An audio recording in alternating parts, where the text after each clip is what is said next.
نعمتوں کے زوال سے پناہ مانگنے کی دعا۔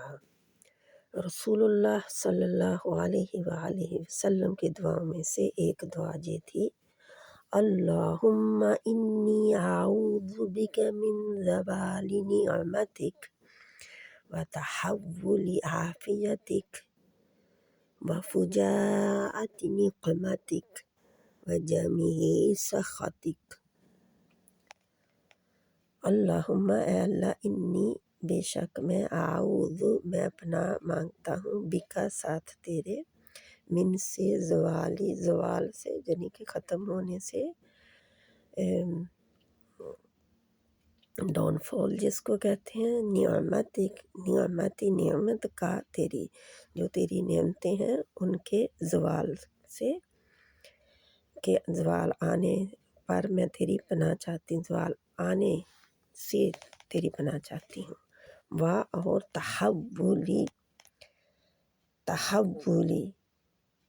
کہ تیری دی ہوئی عافیت کے ہٹ جانے سے، عافیت کے ہٹ جانے کے، وفجاءۃ اور تیری ناگہانی سزا، نقمتک ناگہانی سزا، وجمیع سخطک اور تیری ہر طرح کی ناراضگی یعنی غصے سے بچنے سے۔ صحیح مسلم کی یہ حدیث ہے۔ یہ تو ایک ایک ترجمہ ہوا علیحدہ علیحدہ لفظ کا۔ اے اللہ، بے شک میں تیری پناہ چاہتا ہوں تیری دی ہوئی نعمت کے زوال سے، تیری دی ہوئی عافیت کے ہٹ جانے سے، تیری ناگہانی سزا اور تیری ہر طرح کی ناراضگی یا غصے سے۔ آمین ثم آمین۔